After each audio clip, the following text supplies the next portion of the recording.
ഇനി മനോഹരമായ ഒരു യാത്രയാണ്. അത് പ്രകൃതിയുടെ സൗന്ദര്യമൊന്നും തേടിയല്ല, നമ്മുടെ മനസ്സിൻ്റെ ഒരു വലിയ ആശ്വാസം തേടിയാണ്. അതായത് അച്ഛനെ കണ്ടെത്താൻ വേണ്ടി ജപ്പാനിൽ നിന്നും ഒരു 21-കാരൻ നടത്തിയ ഒരു യാത്രയാണ്. നമ്മുടെ നാട്ടിലേക്കാണ്, പഞ്ചാബിലെ അമൃത്സറിലേക്കാണ്. അച്ഛനെ കണ്ടപ്പോഴുള്ള ദൃശ്യങ്ങളാണ് ഇത്. ਉਦੋਂ ਉਮਰ ਥੋੜੀ ਵੀ ਬਚਪਨਾ ਸੀ, ਸਮਝ ਨਹੀਂ ਸੀ ਹੈਗੀ। 19 ਸਾਲ ਦਾ ਹੋਣਾ ਮੈਂ, 19-20 ਸਾਲ ਦਾ।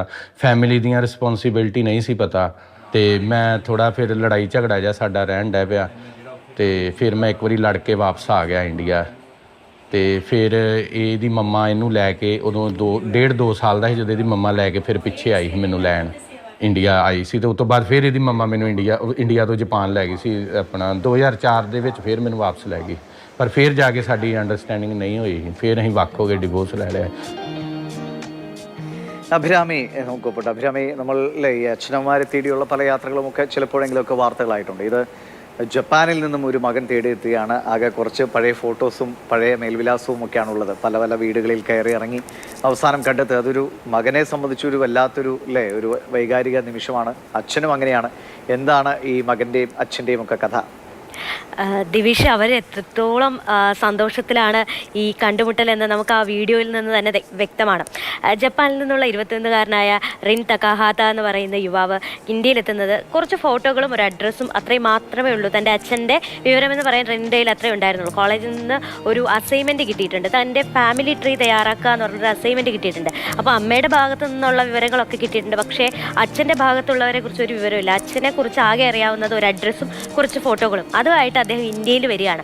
ഇന്ത്യയിൽ വന്നിട്ട് നാട്ടുകാരോടൊക്കെ ചോദിക്കുന്നത് ഈ ഫോട്ടോയിലുള്ള അറിയാമോ, ഈ അഡ്രസ്സ് അറിയാമോ എന്ന് ചോദിക്കുമ്പോൾ ചിലർ ആ ഫോട്ടോ കണ്ടിട്ട് അദ്ദേഹത്തെ തിരിച്ചറിയുകയും ഈ റിനിൻ്റെ അച്ഛൻ്റെ പുതിയ അഡ്രസ്സിലേക്ക് കൊണ്ടുപോവുകയാണ് ചെയ്യുന്നത്. അങ്ങനെയാണ് അവർ ഈ കൂടിക്കാഴ്ച നടത്തുന്നത്. റിനിൻ്റെ അമ്മയും ഈ സുഖ്പാൽ സിംഗ് എന്ന് പറയുന്ന അദ്ദേഹമാണ് റിനിൻ്റെ അച്ഛൻ. പഞ്ചാബിലെ അമൃത്സറിലാണ് അദ്ദേഹത്തിൻ്റെ വീട്. ഇവർ തായ്ലൻഡിൽ വെച്ച് കണ്ടുമുട്ടുകയും പ്രണയത്തിലാവുകയും ചെയ്തു. പിന്നെ 2002 ഇവർ വിവാഹിതരായി. അങ്ങനെ ഈ മോൻ ജനിക്കുന്നു. പിന്നീട് ഇവരുടെ വിവാഹബന്ധത്തിൽ ചില അസ്വാരസ്യങ്ങൾ ഉണ്ടാവുകയും ഇവർ വേർപിരിയുകയും ചെയ്തു. അങ്ങനെ റിന്നും അവൻ്റെ അമ്മയും അവിടെ തുടരുകയും സുഖ്പാൽ സിംഗ് ഇന്ത്യയിലേക്ക് മടങ്ങുകയും ചെയ്തു.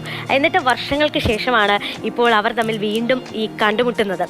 വളരെ സന്തോഷം, കാരണം രക്ഷാബന്ധൻ്റെ തലേന്നാണ് ഇവർ കണ്ടുമുട്ടുന്നത്. ഇപ്പോൾ സുഖ്പാൽ സിംഗ് മറ്റൊരു വിവാഹം കഴിച്ച് അതിൽ 2 മക്കൾ കൂടിയുണ്ട്. അപ്പോൾ അവർക്കും ഏറെ സന്തോഷമാണ്. പുതിയ തങ്ങളുടെ ഒരു സഹോദരനെ കിട്ടിയ ഒരു സ്നേഹത്തിലാണ് അവരും. അതുപോലെ തന്നെ റിന്നും തനിക്കിപ്പോൾ അച്ഛനെ കിട്ടി, ഇപ്പോൾ മറ്റു കുടുംബാംഗങ്ങളെയൊക്കെ കണ്ടതിൻ്റെ സന്തോഷത്തിലാണ്. റിന്ന് തിരിച്ചു പോകുമ്പോൾ പറഞ്ഞൊരു വാക്കുണ്ട്, ഞാൻ ഇനിയും മടങ്ങി വരും, എനിക്കിവിടെ അച്ഛനുണ്ട്, എൻ്റെ ബന്ധുക്കളുണ്ട്, ഇവരെ കാണാനായി ഞാൻ ഇനിയും മടങ്ങി വരുമെന്ന് പറഞ്ഞിട്ടാണ് ആ റിന്ന് പഞ്ചാബിൽ നിന്ന് തിരിച്ച് ജപ്പാനിലേക്ക് പോയത്. എന്തായാലും വളരെ സന്തോഷം തരുന്ന ഒരു കാഴ്ചയാണ്. ഇപ്പോഴത്തെ ഈ സമൂഹത്തിൽ അച്ഛനമ്മമാരെ ഒക്കെ ഉപേക്ഷിക്കുന്ന ഈ ഒരു കാലത്ത് അച്ഛനെ തേടി, ഇത്രയും ദൂരം അച്ഛനെ തേടി ഒരു മകൻ എത്തുക എന്ന് പറയുന്നത് അത്രയും സന്തോഷം തരുന്ന കാഴ്ചകളാണ് ദിനേഷ്.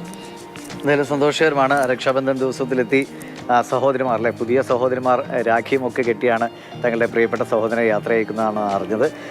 ഇനി ആ ബന്ധം ഇനി അതിങ്ങനെ വിടവുകളൊന്നും അല്ലെങ്കിൽ അകന്നു പോകാതെ എപ്പോഴും ചേർന്ന് പോകട്ടെ അച്ഛനും മകനും ആ പുതിയ കുടുംബവും. ശരി അഭിരാമി.